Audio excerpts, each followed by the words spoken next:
Hi, I hope this helps some people, but some tips for people like survivors and stuff.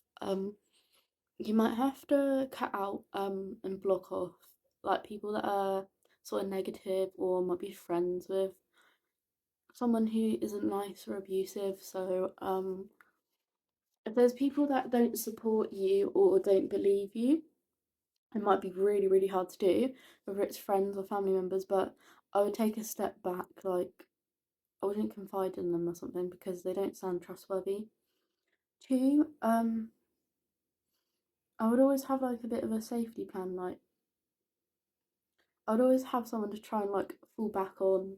Maybe always remember that you can move back home or something. So it's kind of good to have like a little bit of a plan in case it ever happened or you need to like currently move out or something. Also, in the UK, there are a lot of really helpful places such as the National Centre for Domestic Violence. You can text the police, and Leeway are really helpful.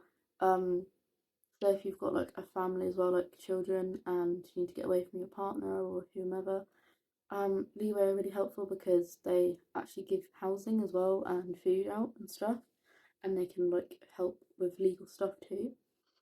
It is a good idea to get a solicitor if you are under a certain amount of income. I think it's like I think it's under 15 grand that you make a year, something like that. You're entitled to legal aid, or you could at least be entitled to like partial aid because you might get if you get family tax credits or something, then you're at least liable to part of legal aid. So if you have to go to court, that's always a good thing.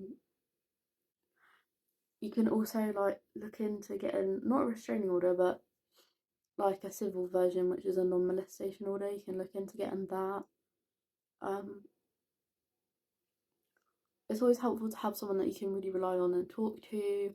It's good to reach out to mental health places like 111. You can reach out to them if you do option two, that's for mental health.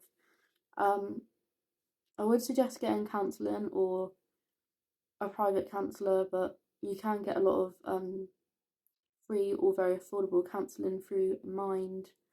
And while being helpful to a point, if you have like low level stuff, if you have a lot of trauma and like PTSD, then I would go to your GP to look into getting some counselling through a higher up place, such as the community team or something like that. I'm very lucky. I might be getting input from the community team. I've had some help in the past as well. Don't be afraid to share your story. Um, Another thing is focus on you. Don't do dating for a long time. Like take a step back, focus completely on you. Try and find a safe place to be at. Um, Meditating's really helpful. I'm very spiritual. I like Wicca, but I'd go into like a bit of spiritualism as well. That might be really helpful. Just anything that makes you feel peaceful, like nice walks, getting in touch with nature as well, and just taking little baby steps. Take each day as it comes. You will have emotional days. You will have bad days. You can get really. You might have a lot of anger behind what's happened to you and stuff, and that's completely normal. Like it's okay to be upset. It's okay. Just know that there will be an end to it all. It might just take a long time for you to work on yourself and build your self confidence up. But I am wishing you all the luck in the world and sending love to survivors and people that are helping survivors. Bye.